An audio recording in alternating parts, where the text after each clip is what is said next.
Olha, e devido a essa polêmica no projeto de lei dos autistas lá em São Paulo, o assunto esteve em alta hoje em todo o país. Sobre esse assunto, buscando esclarecer se o autismo tem cura, se é uma doença, se não é, se tem chance de evolução no desenvolvimento da criança. Nós vamos conversar para tirar essas dúvidas todas com a médica Lorena Bochenek, que é neurologista.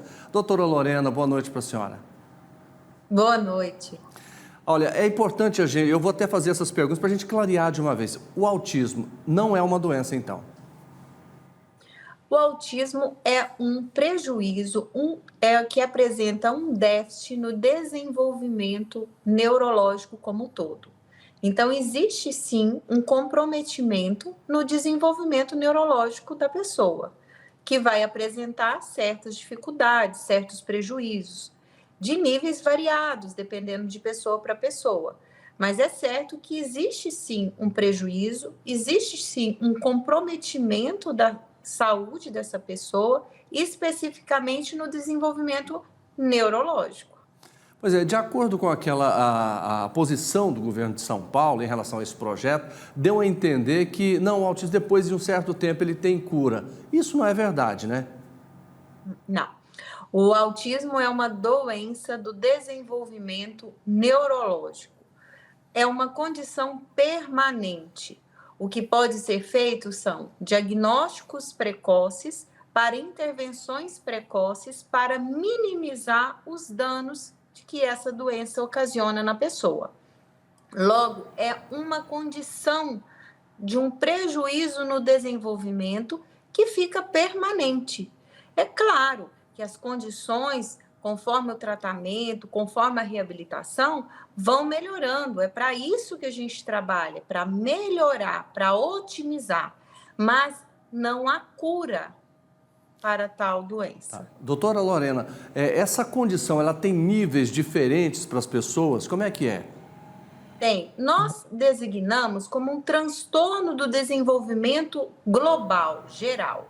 E aí nós temos o autismo de alto rendimento, o autismo com a síndrome de Asperger, o autismo leve, moderado, intenso. No quê? Nas três condições que mais a pessoa tem prejuízo. No prejuízo da comunicação, no prejuízo do comportamento e da interação social. Essa tríade é o que resume o comprometimento dessa doença. Agora, doutor, a gente sabe que o diagnóstico precoce nem sempre é tão comum e nem sempre as pessoas conseguem. Mas qual é a importância disso? Sim. Olha só, nós estamos falando de um déficit, de um transtorno do desenvolvimento. Então, quanto mais precoce eu reconheço que tem um problema, mais expor a melhor condição para essa pessoa eu vou colocar. Então, quanto antes eu identifico um problema, mais chance de ter critérios e atrás de soluções para os problemas. Se a gente ignora o fato por falta de conhecimento, aquilo vai ficando para depois. E a gente está falando de crianças de 2, de 1, de 3 anos, onde os neurônios estão em atividade máxima. Se a gente faz um diagnóstico nesse momento, eu vou estimular essa criança com a fisioterapia, com a fono, com a psicologia. Doutora, e como que a mãe e o pai percebem isso? Quais são os sintomas que a criança aparece? Os principais é a interação social de um bebê. E qual que é a interação de um bebê? O olhar.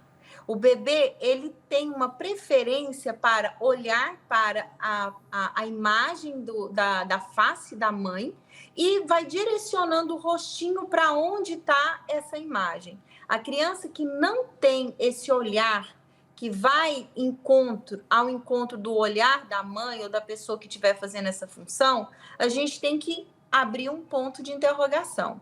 Além do que, o bebê, ele começa a fazer sons com a boca, mesmo sem conseguir ainda falar palavras. Mas a falta desses sons com seus 6 meses aproximadamente, já abre um sinal de alarme. Quando uma criança vê um adulto chegando perto, um bebezinho, ela vai oferecer o braço, oferecer a mão, oferecer o pezinho. É essa interação social que está muito prejudicado desde muito cedo. Então, se a gente percebe esses sinais nessa idade, a gente vai ficar de olho nessa criança, estimulando esses aspectos sociais, comunicacional dessa criança. Doutora, então vamos falar na época escolar, por exemplo. Como é que tem que ser feita essa educação da pessoa que tem esse transtorno? A pessoa que tem um transtorno, ela vai ter uma dificuldade na interação social. Então, é aquela criança que fica mais isolada, que não tem muitos amigos, que tem comportamentos repetitivos, que tem uma comunicação pobre. Então, a gente tem que, o quanto mais ir respeitando essa criança e abrindo as possibilidades com que ela relacione com aquele grupo, com os iguais, as outras crianças, respeitando muito o limite de cada uma para que a gente não violente essa criança, que ainda não está preparada, por exemplo, para um toque, para um contato no corpo, que as crianças com autismo geralmente têm dificuldade em aceitar.